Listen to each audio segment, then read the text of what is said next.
wants to lose hair, but it happens. So the ability to differentiate between normal loss of hair and abnormal loss of hair will go a very long way to ease our worries and to help us to know what to do when we actually lose hair. So this brings us down to shedding versus breakage today. And before I go on, if you haven't subscribed, kindly subscribe to my channel. Thank you very much. So today we'll be using our model today, and starting with shedding. Shedding is the falling off of the hair when it is due. When it is due means that the hair, after going out for a while, it completes its cycle, and then after completing its cycle, it is time for it to die in coat, and then it is a natural body process, and so the hair follicle just falls off.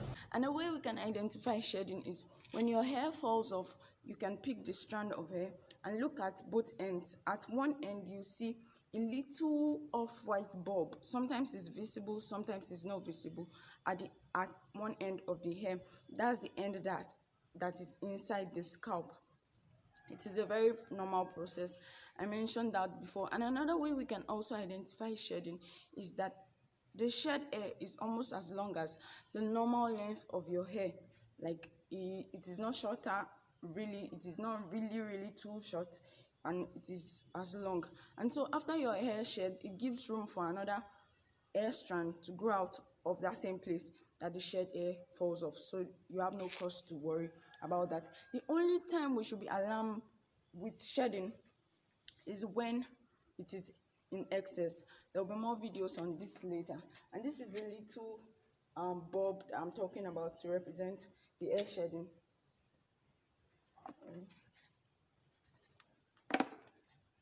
We have our hair strand. It's originally in the scalp. It's invisible, we can't see it. But when with a little bulb within the scalp, but when the hair is matured enough to fall off, normal body process will do that, and then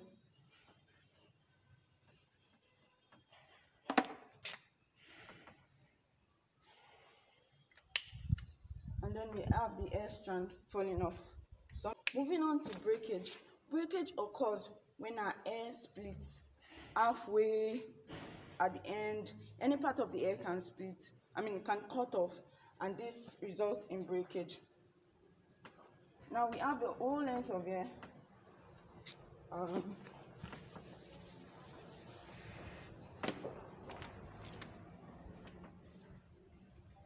We have a whole length of hair that goes this way.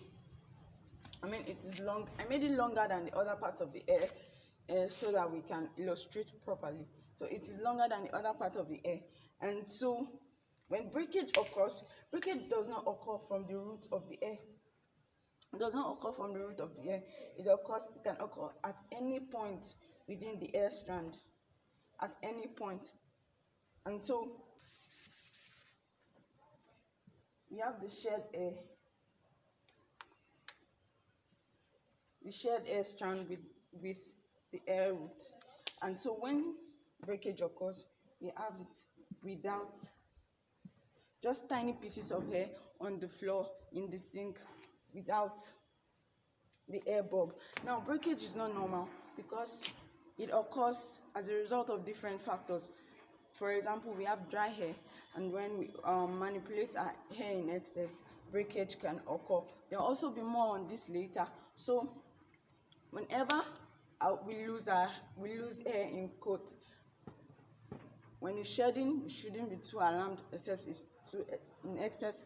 When it's breakage, this is when we should start wondering what is wrong and make precautions. I also have examples here with my own hair strands that I'll be showing us right now. These are examples of my hair strand. We have broken hair strand there. Some of it I cut it with scissors to better demonstrate, to be able to demonstrate better. And this is an example of a shed hair strand. The hair root is not really visible from the camera, so we can't really see it. but just check either of the ends. I had to hold it down with sellotape because it will fly away. And so we have shedded strand. I'll attach a picture of my hair length so that we can see my hair length and know that shed hair strands are usually as long as your hair, normal hair length. But when we look at breakage, they are usually tiny pieces of hair. Sometimes it's long, a little bit long, but usually they are tiny pieces of hair that are falling off our hair. And so this way we can identify it better when it happens. And this is not normal. This is more normal when it is not in excess.